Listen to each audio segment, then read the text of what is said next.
Hi everyone! I got these bare icicle sticks, what you call that, ice, in the last ball that I opened, and in this video I am going to make them in 1/12 of polymer clay. Let's get to it.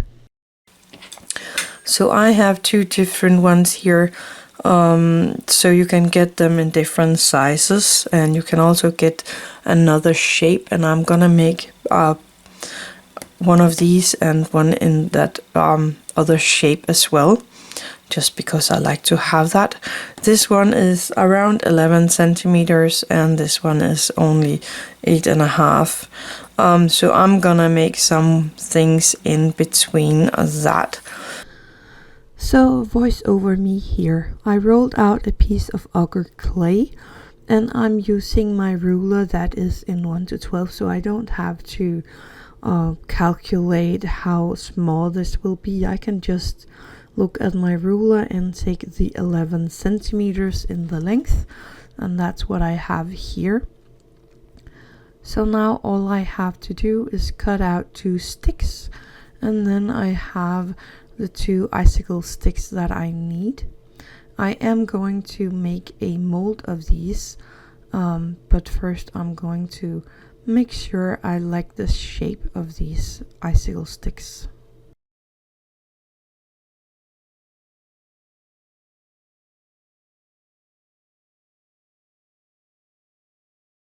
Now to one of the smaller icicle sticks, I am cutting off the length or the height of this because they're not as long as the other sticks. And then I'm kind of cutting out this triangular shape, and then I'm making it into kind of a little snowman figure, and that is the next shape. Then when I am happy, I am going to bake these, make a mold of them, and then I'm going to fill up the mold, bake that, and then I am going to make another mold, so I have at least 2 of each of my icicle sticks in the mold. I'm not going to show you the whole process of this. Here I'm making my first mold of the 3 that I have already, and yes, my glass plate broke while baking it. That's new. Anyway, I'm making this mold, then I'm baking a few more of these, and then I end up with this mold where I have 2 of each of the sticks in there, and then I'm just going to use 2 of these long ones and save the smaller ones for another project. This is where I found out that the picture here is actually in 1/12, so that is perfect for me. I can place that underneath my work here and then work on it. But if you don't have the picture, it is around 1 centimeter tall, and it's this kind of teardrop shaped, not in a pointy point at the top, but still kind of a teardropish shape. And I'm just going to keep working on the shape until I am happy with it. Then I am taking some tiny pieces from this little piece of clay. Actually, I rolled it into a cane-like in the point here, and I'm cutting off 2 identical sizes, and this is for the ears. I'm flattening it a tiny bit, and then I am folding it together over my needle tool here and placing it on the top of the little head. And I'm really careful about this. I want it to be sitting really nicely together with the other part of the clay so that they don't fall off or break off after baking. So I'm really taking my time here. Now for the eyes and the little nose of the bear, I'm using the other picture here for a reference, and I am using my needle tool to poke a little hole for the eyes, and now I am going to make the little nose. I know it looks like I am really fast at sculpting these, but I actually did cut off a lot of footage from this little video because it took me quite a long time to make this little icicle look like popsicle ice this little ice. It took me a long time to make the ice look like I wanted to. But I placed a little ball of clay here for the nose, and now I am just making sure that it is sitting where I want it and that it has the shape that I want. So I am keeping working on this as long as I need, and then I am going to bake this.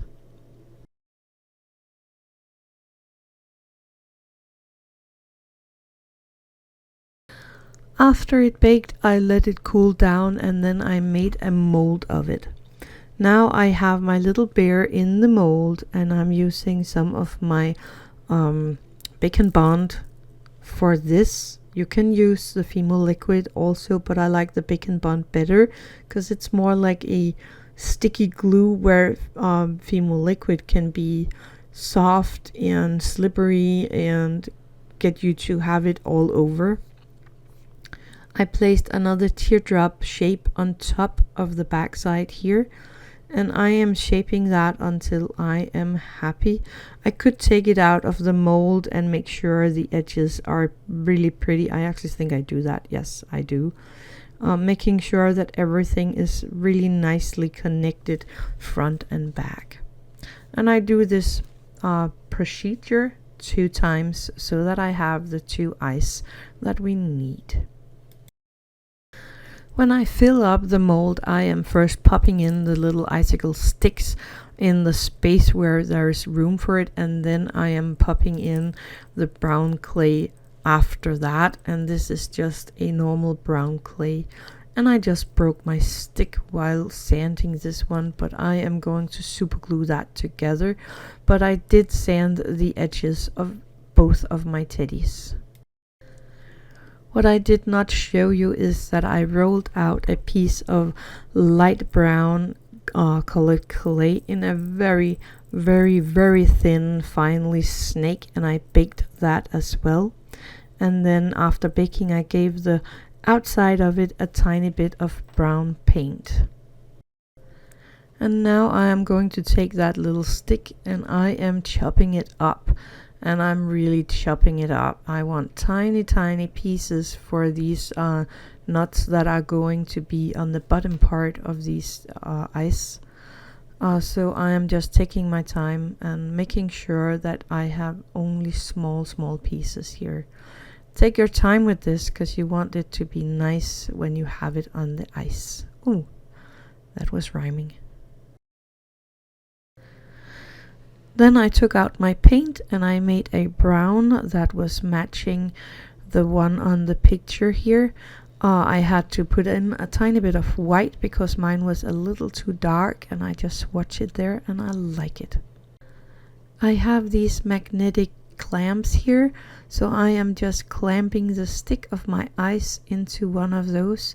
Then I can place it on my magnetic board and it will stand on its own. This way I don't have to worry that I get the paint everywhere or that I ruin my little project.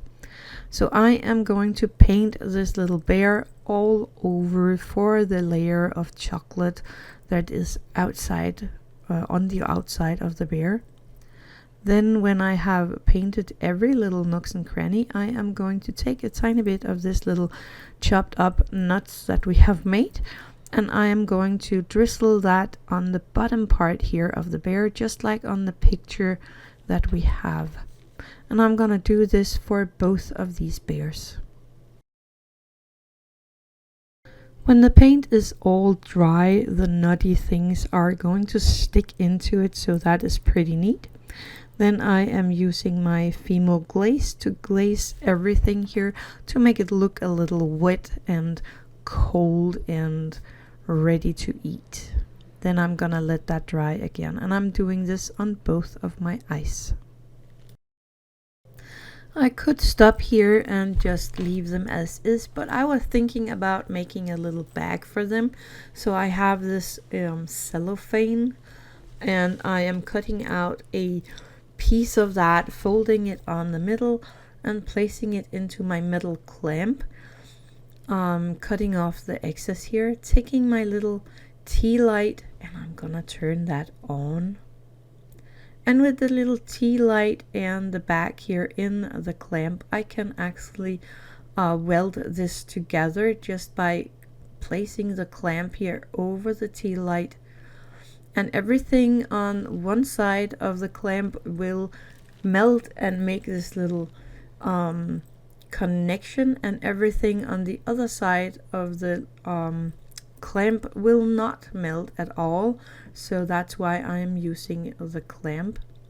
Then I am welding one end of the back, placing my little ice into the back, and then I am going to weld the other end of the back, making sure it is big enough for my bear and not more than that, cutting off the excess and then welding it over the light again. And there I have my little bear in a bag, and I'm gonna do the same with the other one. So that was it for today. I made the 2 bear ice creams here. I hope you enjoyed that video. Thank you for watching and happy crafting.